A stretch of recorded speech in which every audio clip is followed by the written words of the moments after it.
अरे तो बैठल अरे रोवेली गुजरिया हो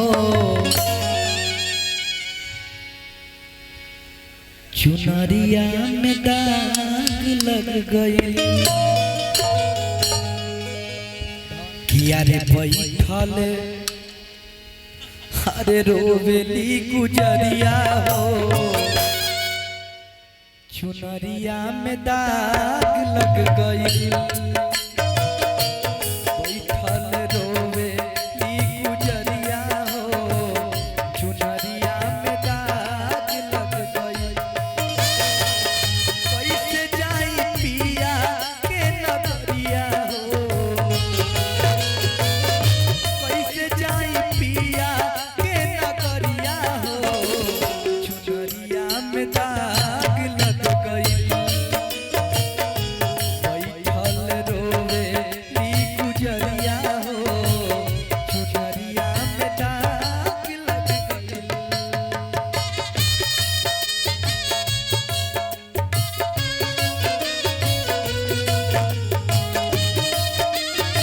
कुछ जाए वाला था तहरा दिले भी मोराए वाला तहरा दिले भी मोराए वाला कुछ कोई कुछ जाता कुछ जाए वाला कुछ कोई कुछ जाता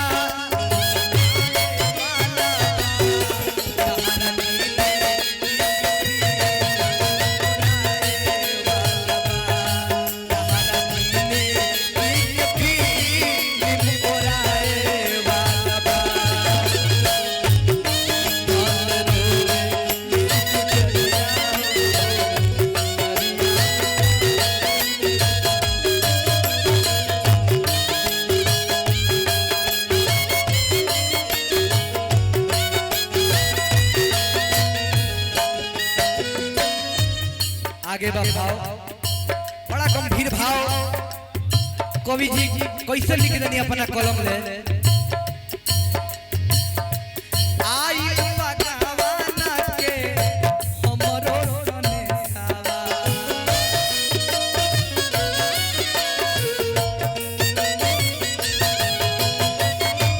जाए के पड़ी हमारा पियावा के देसावा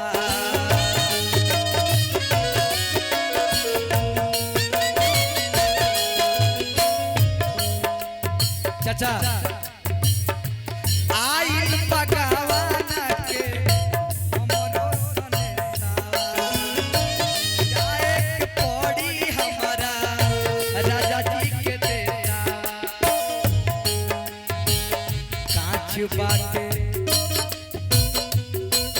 कांच बाटे हम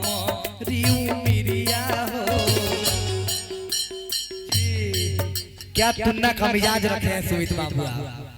फिर वही जाइएगा कि यार कांच बाटे हम रियू मिरिया हो चुनरिया में दाग लग गई कांच बाटे हम रियू मिरिया हो चुनरिया में दाग लग गई कैसे जाई पिया के नगरिया हो कैसे जाई राजा के नगरिया हो चुनरिया में दाग लग गई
भाव हर कलाकार के अपन अपन मिजाज होला, गावे के तरीका होला, वही तरीका से हम गावत नहीं। अगर केहू के बुरा लगे चाहे अच्छा लगे तो हम के अपन आंगन के एगो फूल समझ के माफ करब जा। ई हमार मिजाज है। नैहर में चारी को यारवा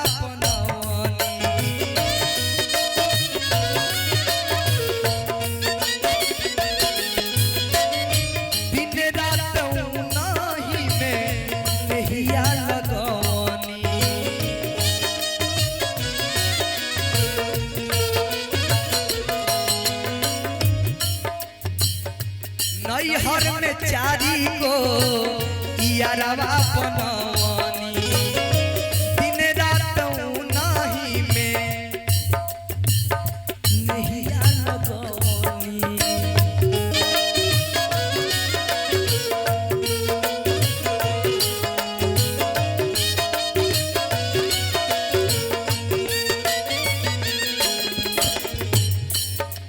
उनके से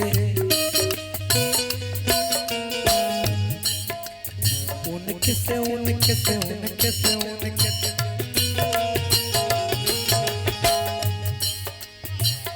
उनके से उनके से पानी से जरिया हो, उनके से पानी से जरिया हो।